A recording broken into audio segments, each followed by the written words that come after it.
Most people need to work, provide for families, be present in their spouse and kids' lives, enjoy hobbies, rest, and even try to find meaning amidst it all. This dilemma often means that giving everything to one thing leaves people disappointed and causes compromise in other areas of their lives.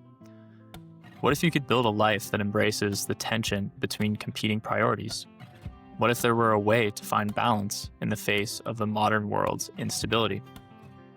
Welcome back to the You Not Me podcast with Chris Behrmann. In this episode, we're going to explore how selflessness, intentionality, and integration can help you live a life that lasts with purpose and balance in every area of your life without compromise.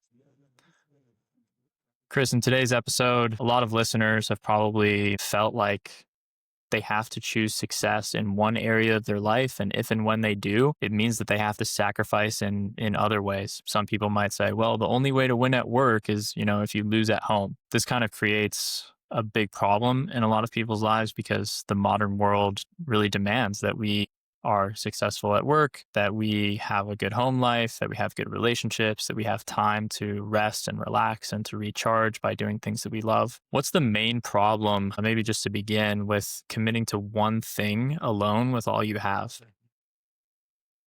Well, I think it's really interesting because there are a lot of different ways we could frame that up. And one is with sports. I mean, you look at so many kids are being forced at a young age to specialize in one sport. And then instead of playing 3 or 4 different sports and just building up just even their ability to just move as a true athlete is diminished because it's just the same motion. It's the same thing repetitively. Then you get overuse injuries, but also then you look at like specialize, I mean, in the workplace and you choose this one career path and then you just get so specialized that to where you've lost all these other things that make you well-rounded. And then you almost can't even turn back and you feel like you're stuck to where you can't, you just have to keep going that direction, even if you're absolutely miserable. And, but then also, as you said, I mean, there are a lot of people that forsake their families because of the workplace. And I know I actually had a major decision point when my kids were young and had a choice of taking a role that was going to cause me to be gone 3 to 4 days a week at least from my family, or do I stay home and be intentional and maybe I don't make as much money, I don't climb the career ladder as fast or at all, and just I ended up remaining a sales rep for just a long period of time when I could have gone on to other things. And the question that you're asking is at what cost do you do this? And I think in the big picture, too often we sacrifice something because we think it's going to lead to all these amazing experiences and we're finally going to reach this place. But then when we get there, it ends up being fool's gold. And there's actually so much that we've totally forgotten about that is so important as well. And it's just, how do you find that balance? And I think that's what we're going to talk about today. Absolutely. And maybe just to kick off, there's kind of 3 main sacrifices I think that most people in modern culture are told to embrace. And that's career over relationships being the first one.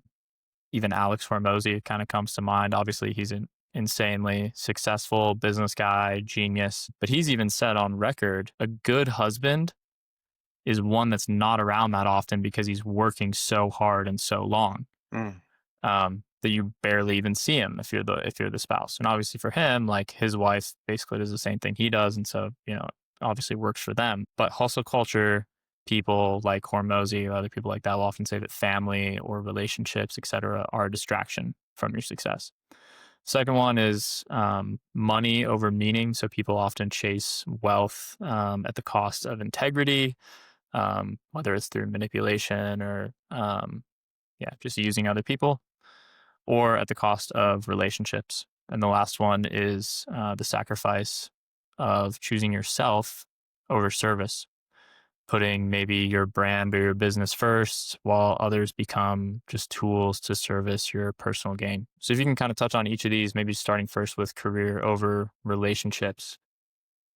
Yeah, it's interesting. There are people that it's actually interesting that you see climb the ladder and they sometimes a couple things happen. One is they forget where they came from and then they start, once they move up, say a step above the people that were previously their colleagues, and whether they're managing them, they're leading them, whatever, then they all of a sudden start telling people to do things that they never did when they were in that role. So they actually totally forgotten. And so then they actually alienate people that they maybe were close with and they were friends with, but all of a sudden those relationships start to crumble because you're not true to who you used to be and you don't see things from their perspective. But then also too, you see people say like, well, I don't care how I get there, but I just want to get there. And all that matters is I do this, and that then leads to this culture of stabbing people in the back. You're trying to steal glory from other people, from their work. You're trying to make it seem like you did it, and basically then those relationships again crumble. But then also too, if you want to get high up, you feel like you have to put in all these hours, and then who ends up getting less of you, to your point with Alex Ramosi, is your family. And again, life is seasonal. There are times where, yeah, you've got to grind and you've got to do things, whether you're starting your own company or you're young, you just got your first job. But again, the question you have to ask is, at what cost? Like, what am I leaving behind? And for me, my family is my first ministry. Like, that's the first thing that God has given me to look after. And that's loving and serving my wife with excellence so that she feels valued and secure. And then also for, making sure my kids feel unconditionally loved, so that they know I'm there. And I mean, the old saying is kids spell love with time. It's time. And being around, there are so many people that I know that didn't choose to be there for their kids' things, and they worked as hard as they could to make as much money as they could by 50 or 45, and they could retire. And then next thing you know, they want to hang out with their kids, and their kids don't even want to spend time with them because they don't have a relationship with them. And so, um, if we ever choose career over relationships, in the short term, it might seem like, wow, this is gold. This is great. Like, my family's going to be set up. We're going to have generational wealth, all this other stuff. But then it turns into actually generational destruction because the relationship was never there. And then you showed your kids that your work is more important than them. And then you showed your kids that your work is more important and money is more important than your spouse. And then they see life through that lens that then disrupts their own family. And so again, it just goes back to just making sure, like, how do you keep that balance of career and relationships, and what is going to cause the ultimate joy in the long run, but also protect you from having total regret in the long. It's a really nice transition just into the next sacrifice, which is money over meaning. Um, and I think that we're obviously not talking about making enough money to provide for your family or to Mm. take care of your kids or take care of your spouse or take care of yourself for that matter.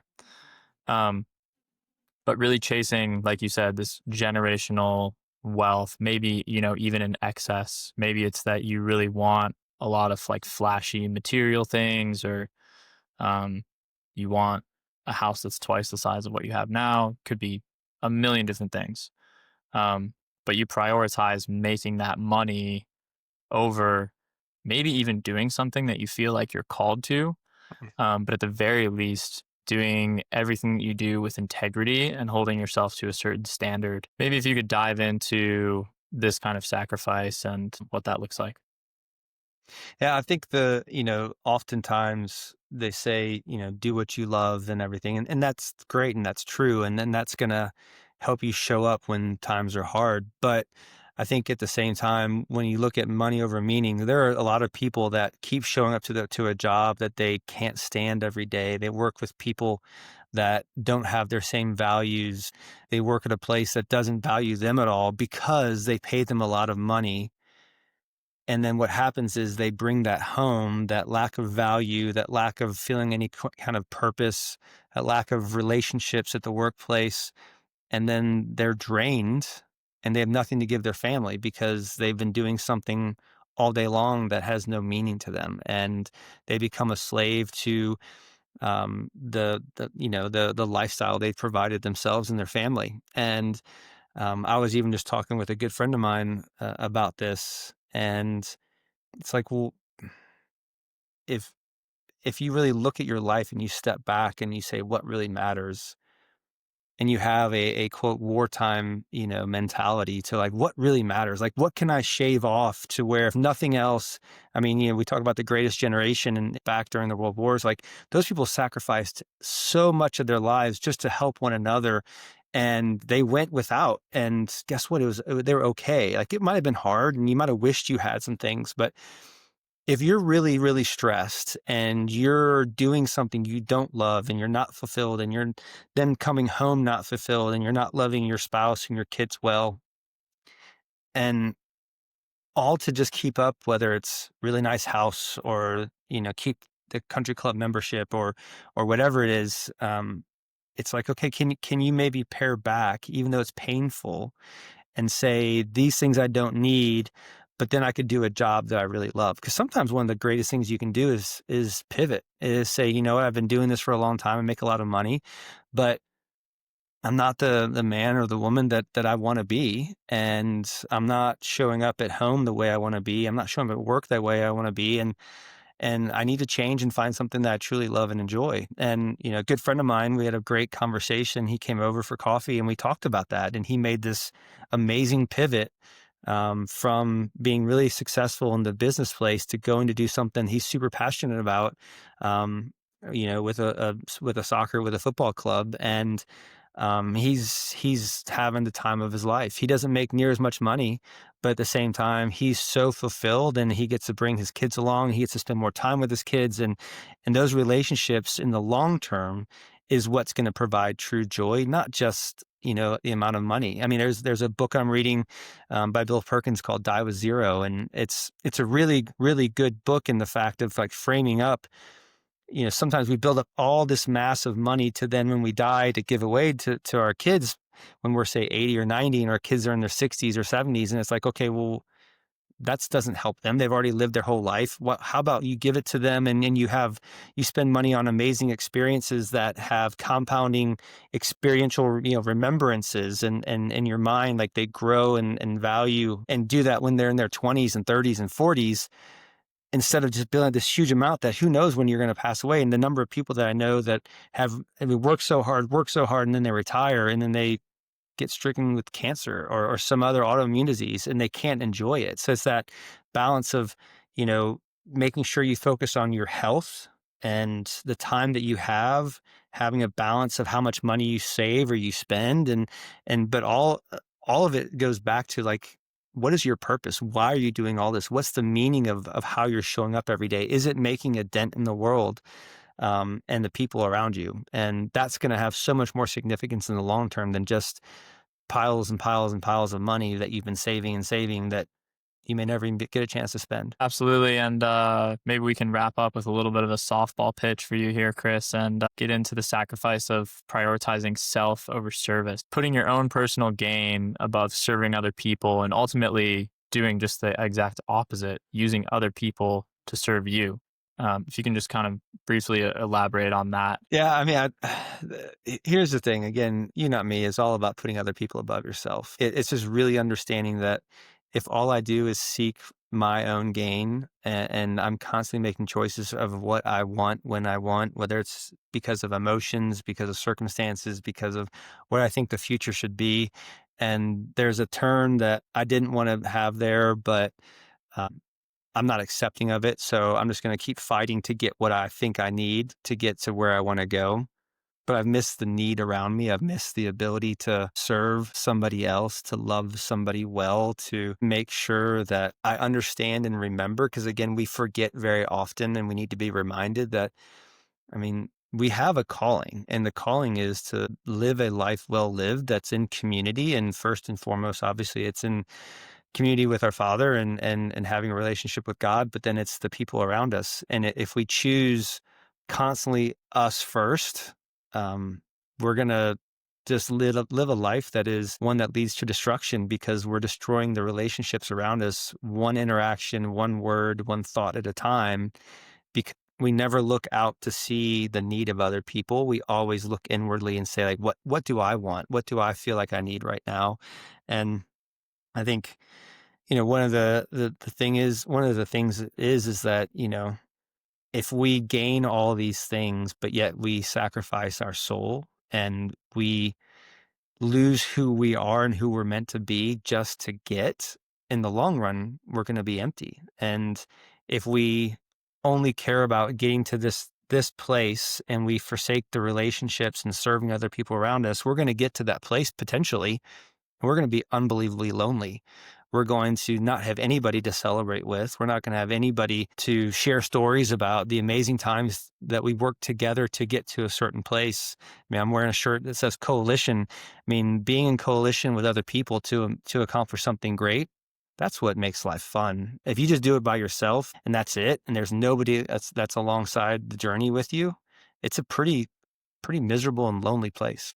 For sure. And I think that's one of the key points in this whole conversation on balance is just that you can get all this stuff. You can work really, really hard. You can achieve all of these things, and it can really end up leading to nothing. It's just like the echo of emptiness at the end of the day. You have all this stuff that you don't even really care about that much anymore because you've already got it and you had to pay with everything that you now want.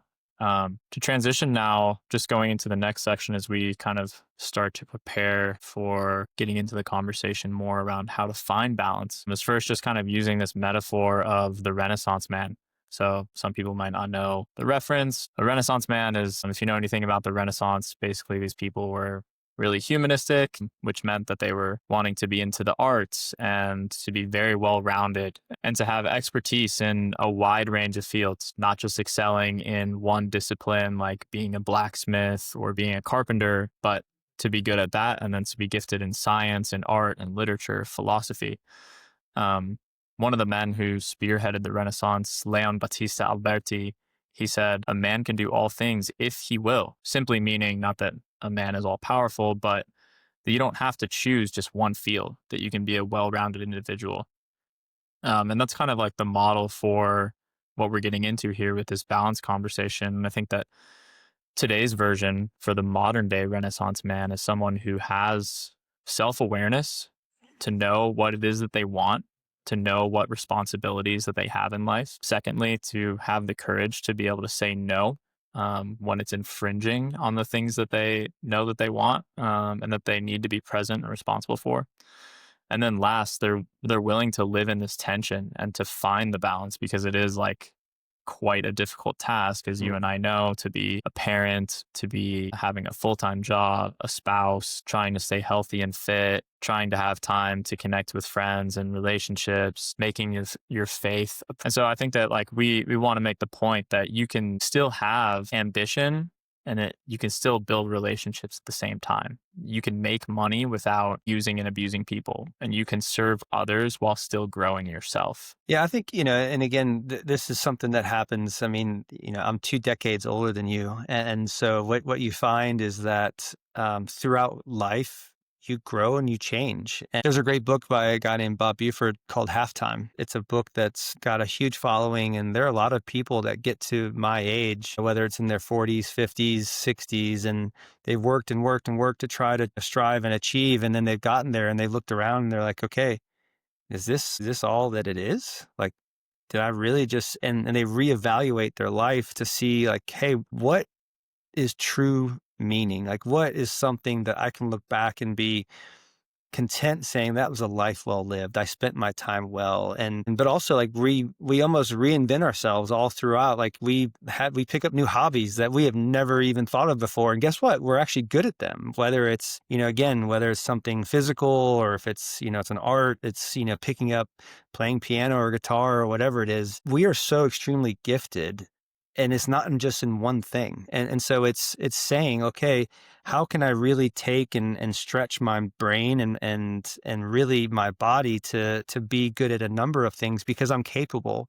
And it's just a matter of spending time. I mean, we talk about the 10,000 hour rule to be, to be an expert, but you have to spend 10,000 hours to become good at something. And what's interesting is when you look at how the brain works, and like there's a great book called The Talent Code, and it talks about how you, by adding myelin, the more you do something, it adds more and more myelin so that your synapses fire faster and you can pick up and it's basically how do you learn and create these abilities. And it's not just natural talent, it's actually work that we put in.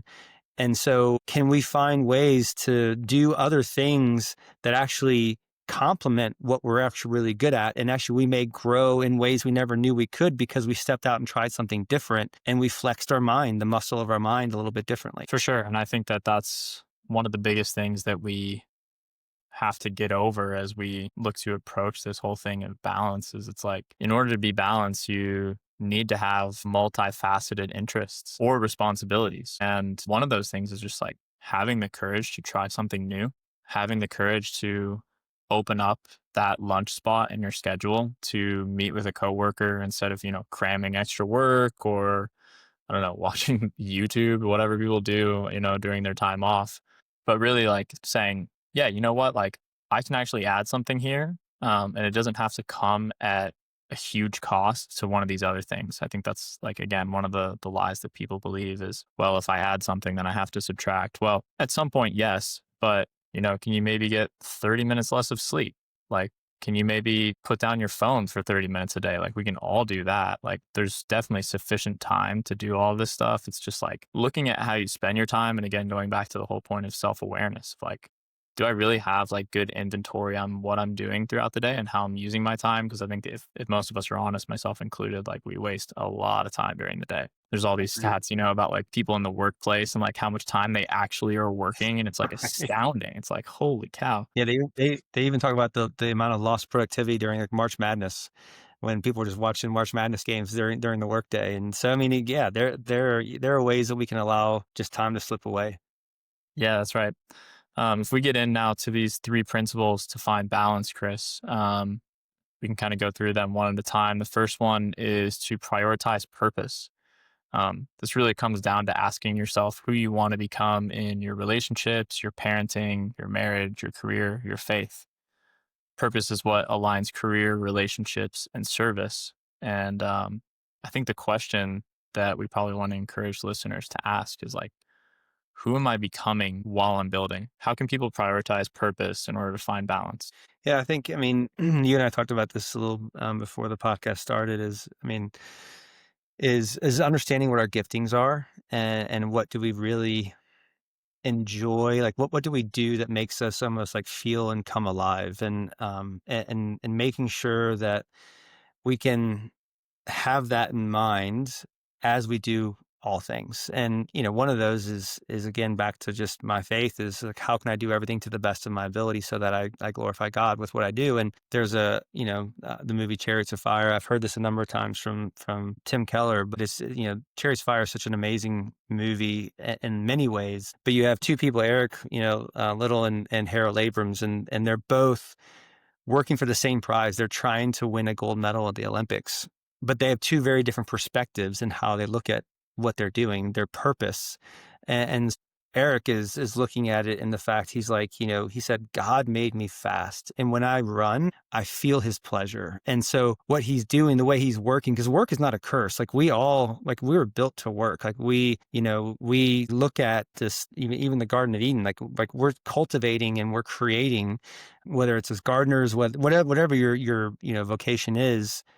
When we do a good day's work, we sleep better at night. When we are lazy, when we don't, accomplish anything, we begin to like have this hollowness and like lack of self-worth. And so, but Eric Little, I mean, when he ran, he was running to give his best and to glorify the Lord. And then you look at Harold Abrams, he said, basically, I have 10 seconds to prove my worth.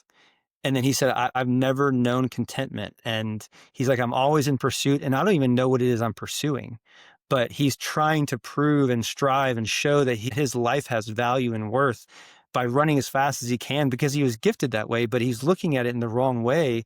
He's looking at it in the fact that if I do something great, well, then I'm great versus I've been given a gift that I want to use to the best of my ability. And whatever that purpose or that gift is, how can I use it? And whatever it is I do, how can I do it to the best of my ability? Because A, it's going to help other people. B, it glorifies the Lord because it's the gift that he gave you. But C, you're going to have joy and contentment in your life because you're doing what you were built to do. And you can rest well at night because regardless of the outcome, whether it's gold, silver, bronze, or no medal, you felt the pleasure of doing what you were gifted to do with all your might and you could rest your head at night knowing that it was a good day's work or a good day's, experience and whatever it is that you do. Yeah, Scotty Scheffler actually just gave an awesome interview. I think it was yesterday before the Open Championship. It's a major championship in golf being played in Northern Ireland this year. And he really just hit on like the same point. People were asking him, obviously, you're the favorite going into the Open Championship. Are you excited about the potential of winning another major and, whatever? I'm just going to read his quote directly. He said, I think it's kind of funny. It feels like you work your whole life to celebrate winning a tournament for a few minutes. It only lasts a few minutes, that kind of euphoric feeling. I literally have worked my entire life to become good at golf, to have an opportunity to win tournaments. And you win it, you celebrate, you get to hug your family. It's an amazing moment. And then it's like, okay, now what are we going to all eat for dinner? He said, but at the end of the day, I'm not out here to inspire the next generation of golfers. I'm not here to inspire somebody else to be the best player in the world, because what's the point? This is not a fulfilling life. It's fulfilling from a sense of accomplishment, but it's not fulfilling from a sense of the deepest places of your heart. There are a lot of people who make it to what they thought was going to fulfill them in life. And then they get there, and all of a sudden, you get to number one in the world, which Scotty Scheffler is. And then they're like, what's the point? And Yeah. I think that Scheffler's hitting on this whole thing of, even if Abrams, when he was running against Little, even if he had won, he probably would have gotten there and been like, all right, I've justified my existence for a day, but now I have to beat my time again. And unless you have this balance, like even if you get the one thing that you want, like even if you achieve success and you get to, like Scotty said, like he's worked his whole life to be as good as he can. He's number one in the world. He's won majors. He's probably overachieved his own expectations for himself, Mm. to be honest. But at the end of the day, if you don't have some kind of like underlying purpose that undergirds that and supports that as a foundation, you're just going to then go to the next thing. And then you're going to have to win again and again and again. He even brought up, like, if I win this major, then, you guys are going to come back and ask me next week, like, well, now you've won another major. Are you ready to win the FedEx Cup playoffs? And he's like, I don't like, yeah, I want to win and I want to do my best, but like, that's not going to make a difference in my life. I think one of the things when it comes to establishing priorities is just asking, like, what matters most. So, what are maybe a few practical examples of ways that people can first establish priorities? And then, what are maybe some priorities if people are like, man, I don't even know where to start? Like, what are a few that you might suggest just as like examples that they could already go ahead and implement into their lives? Yeah, it's interesting. I can't remember the name of the documentary, but it was about Florida Gators football, and it was Tim Tebow and Urban Meyer, and it was the first time that Urban Meyer won a national championship. I know another coach that won his first national championship as well, and I remember watching it with my son, and Urban Meyer was talking about how amazing the feeling was. It was everything he expected it to be, and he was going on and on. And I looked at my son and I said, "Until tomorrow comes." And then literally, like a minute later, he said, "And then I got home." And I just sat there and looked around my office and I was like, I need to start working. And how do we do this again next year? And it's just like, you can't rest. And I think, what that goes back to is finding a time that you can actually rest and rest in the work that you've done. But also it's hard to do that without a faith, because you feel like it's all on your shoulders, all you can do is work then. And you're like, I can always work. And my oldest son, who has an amazing work ethic, he's like, well, Dad, I mean, I can train 8 hours a day, or I can study, 20 hours a day. And it's like, but okay, yes, but there comes a point to where you need to close the book, or, and put aside and get some sleep or spend time. Like there are people I know that spend all their time in college in the library studying, and they have no relationships, and they get out after 4 years and their time was miserable. And their GPA was maybe a little bit better than what it would have been had they not been in the library all the time, but instead invested in people and friendships and relationships that can be lifelong. And same with training. You can train 4 times a day, but guess what? are you going to get that much better, or are you actually going to start to go in reverse because you overtrain, and then you actually hurt yourself? And it goes back to, I mean, the Sabbath, and understanding, again, whatever day it is that you choose to do the Sabbath, whether it's a Sunday or a Saturday, but it's taking time to rest and be grateful, and just understand that when God created everything, he rested on the seventh day. Even God took a Sabbath. And so it's like, okay, who are we to think that we can't? I mean, even in farming, you're supposed to, in the old days, you're supposed to let a field lie dormant for the seventh year so that it can actually recuperate. Otherwise, you keep stripping it, stripping it, stripping it of nutrients. And so, again, going back to like, hey, can you take time at the start of your day, whether it's in prayer or quiet time or reading a book, or working out, to where you just start to kind of center who you are and remind yourself who you want to be, and you take care of your health, whether it's taking time to, if your work is really busy, to say, you know what, I need to make sure I take my spouse out for lunch or dinner, and we get a babysitter so we can have that time together. I mean, you have a newborn, and it's hard when you have young kids to be able to go out to dinner and have a relatively peaceful dinner. So do you not do it, or do you actually say, hey, I'm gonna pay the money for a babysitter to look after our son, so that we can actually go out and make sure I know what's going on with my spouse and where she is, and make sure that you're loving her well. And same with your kids. I mean, taking, again, whether it's daddy-daughter dates, or we were just gone for a little short work trip, and my wife and my son were with me, and they got, while I was working, to, be able to go on bike rides and grab breakfast and hang out. And those things are so important, to make sure that we're having intentional time to really make sure that we know and we reflect on the direction that we're going, that it's the direction that we want to be in, versus being totally steered off course, and not going towards our priority. For sure. And then to transition into the last point here, be others oriented, not self obsessed.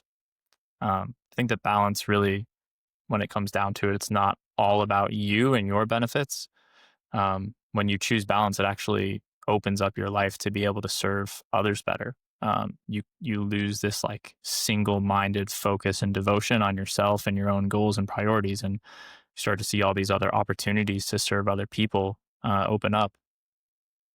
And the you not me mindset is so helpful in this, I think, because it just helps you prioritize and reframe what matters most each day, getting back to putting yourself further down the totem pole and like lifting other people above yourself, considering them more significant.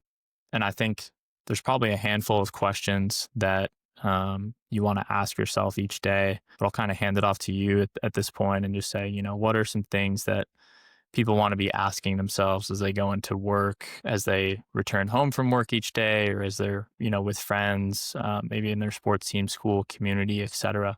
Yeah, by serving others and choosing to do that versus just yourself, when you really truly become obsessed with other people, it just opens up this whole new world, this whole new life, to where you get a chance to actually see things in the beauty of what life truly is, versus just holding so tightly to whatever it is that you think you need or want in the world. And so just asking yourself, it's like, how can I love best at work? How can I love people best at home? How can I love my community better? Like, can you look around and see the need around you, so that it's not just something to where you're just constantly looking to see, like, what can I take and get to make my life better? But instead, like, what can I give out to other people? Because ultimately what I've found is that whenever I truly look at somebody and say, okay, ask the question, how are they doing? Deeply care about them. And how can I make their life better? Like, what gift can I give them? Whether it's a smile, whether it's a hug, whether it's a word of encouragement. What I find is that gives me so much more joy than just getting something for myself that, as we talked about, is so short lived. It may last a few minutes, a few moments, or a day or two. But even just like buying a new car, it's great. You're so excited, the anticipation, you finally get it. It's great. You try to protect it, but over time, the shininess, it wears away, and it really is just a car that gets you from A to B. And the biggest thing with people is that they're not there to get us from A to B.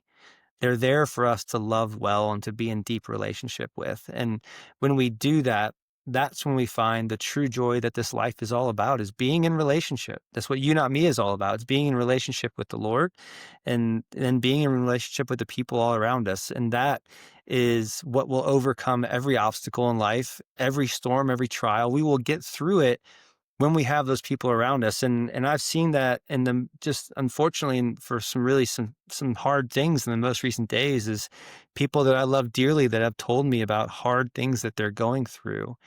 And whether it was the podcast, whether it was the newsletter, whether it was just having a conversation with me and them being able to be fully vulnerable and share what maybe they wouldn't share with other people, has been a blessing. And it's not that I'm great, it's that I have a heart that truly deeply cares about them, and they know that and they trust that. And and that's where I just thank God that, I have the chance to be used by him to be his hands and feet, to love those people with whatever they're going through, whether it's from, in person and it's a physical hug, or whether it's over the phone and just listening and just being there for somebody. There is nothing greater than we can do in this life than to deeply have an impact on another's at their hardest moments. And if you don't have that relationship, you'll never be able to be there for them, because A, you most likely will never know because they won't tell you, because they don't trust you, and B, because you didn't take the time to actually care. And can you show up a few minutes late because you're on a phone call with somebody that's going through a really hard time, instead of saying, "Hey, excuse me, I have to be in for lunch. Let me just call you back later." And you just take away the entire moment that you could have just showed them that they care. And it's not that you tell them, "Hey, I'm going to be on the phone with you, but I have a lunch. But just so you know, you matter." It's back to the heart. Everything is about our heart. If we do things so people will, we put chips in the bank to say, "Oh, I've got some more chips in the bank today. I got more things. I'm a better person." And if it's about striving and trying to show people how great we are, or if it's genuinely just deeply caring about somebody in the midst of this journey of life. We're all at different stages. We're going through things at different times, but whether it's we've been through it ourselves, and then we can be broken bread and poured out wine for other people to share, "Hey, and I'm with you. I've been through that as well." And being vulnerable to tell them how broken you are and how many times you've made mistakes, and encouraging them to stop comparing themselves, because they are forgiven and they are loved. And it's not about them trying to strive and prove themselves, and allow them to have and find the same freedom that I've found. And that's what truly makes life a joy for me. And I promise, if you try it, if you do it, the same thing will happen. I can't remember if I've ever shared this story. There was a company I did some work with, and there was a gentleman that came up to me afterwards and told me he thought that everything I talked about with You Not Me was a crock, and that he didn't believe it worked. And I just told him, "Thank you for your honesty." And just we had more conversation, and I shared more deeply about where all this came from and why I do this. And, because he thought my smile was fake and all this stuff, and it doesn't work, because he's never seen it modeled well. He's only seen people that scratch and claw to win and take advantage of people and try to make the most money possible. Um, and I said, "I promise you, if you try this, if you really genuinely try to care deeply about other people, you will find that it makes life so much more fun." And he's like, "Okay, I'll give it a try." And a year later, I saw him, and he tapped me on the shoulder and he said, "I couldn't wait to see you. I just want to say I'm so sorry, because you're right. And this has totally changed my life, between my relationships with my spouse, with my kids, customers at work, colleagues in the workplace." He said, "Everything is so much better living this way." And it just took him stepping out and taking a chance to try to do it. And again, it's doing it wholeheartedly, not half-heartedly. Anytime we do something half-hearted, whether it's a sport, whether it's our job, whether it's a relationship, we're going to fall short to what we could have been. And so my hope for you is just that listening to this, that you look at your relationships and you look at what you're doing in life, and you try to figure out, again, there are seasons in life where maybe the balance isn't always exactly the same. You might have to prioritize some things. And again, like back to what I've said previously, is my family is my first ministry. I'm never going to sacrifice them over something. There are times they may get a little bit less, but at the same time, I'm always going to be mindful that they know how loved unconditionally they are, and that I'll do anything, I'll sacrifice anything from myself for them. And that's where I think, again, going back to just how do we ask ourselves is how can I show up to be my best at home? How can I show up to be my best at work? How can I show up to whatever it is I'm doing that I deeply love and care about the person in front of me, and know that I can have an impact on their day if I try. And that's what's going to make my day and my life fun. Chris, thanks so much for the conversation today. It's been a real joy. For the listeners who want to go a bit deeper, maybe just start by evaluating, like, where in your life have you let one single area or one single focus really dominate? And maybe that's come at the cost of others. Secondly, take some time to reflect on a number of questions. First, what do you value most right now? Second, what are you sacrificing without realizing it? And then last, what rhythms of rest can you establish to restore balance in your life? This has been the You Not Me podcast. Thanks so much for listening.